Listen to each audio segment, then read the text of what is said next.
Are you a median Malaysian household? If so, at what price do you think a house is considered affordable?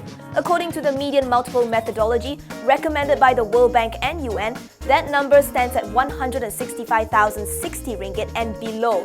Affordable here means household can finance it with less than 3 times its annual household income.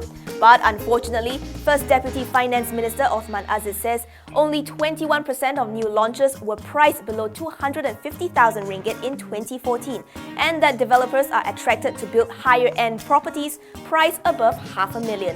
He added that though government initiatives have gathered momentum, supply still doesn't match up to the demand levels, especially in the past 5 years. Aziz blamed the sluggish supply on the slow implementation of the industrial building system and slow adoption of green technology in the industry.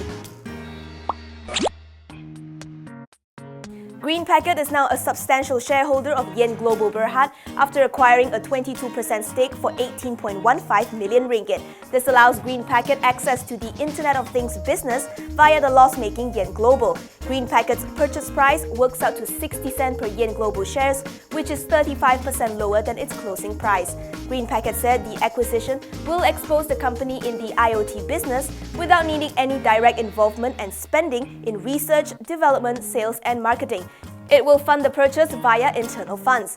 Yen Global posted a wider net loss of 9.22 million ringgit in the 9 months in FY16, which has widened compared to a loss of 8.63 million ringgit a year ago. Green Packet is not Yen Global's only notable shareholder. Taiwan-listed Gemtech Technology Co. also holds some 30%. An AirAsia flight had to evacuate passengers from the plane due to a bomb threat. The budget carrier confirmed that flight AK423 bound for Banda Aceh, Indonesia, had to be grounded in KLIA-2 for security checks following a disruptive gas on board. AirAsia said that bomb threat search was conducted by the authorities and the situation was handled according to the SOP. Fortunately, the aircraft had been declared safe by the authorities. The disruptive guests arrested for further investigation. Meanwhile, in a separate statement, airport operator MAHB said they had been informed by AirAsia about the situation. It said there's been no impact to flight operations for other aircraft. Tenaga Nasional and Tadmax Resources will jointly develop a 1,000 megawatts power plant in Pulau Indah, Selangor. Tadmax said Tenaga has to be involved as required under the Malaysian government's policy. Tadmax told Bursa Malaysia today that it had obtained the letter of award from the Energy Commission for the combined cycle gas-fired power plant project. However, the award is subject to various conditions, including finalizing the term of agreement with the relevant parties. It is also subject to changes arising from the negotiation before submitting the agreement to the Energy Commission. Tadmax said the board will be deliberating and study the letter of award. Earlier reports citing industry sources said the plant could potentially cost 3 billion ringgit.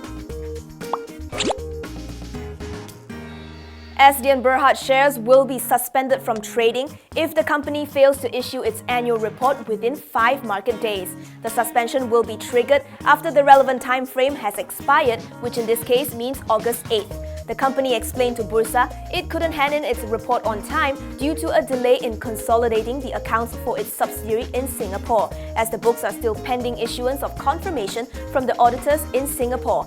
According to its tentative timeline, Asdion will release the final audited financial statements for FY16 and have the Board of Directors approve the statements on August 5th. The loss-making company hopes to release the annual report on August 10th, though that's already past Bursa's deadline.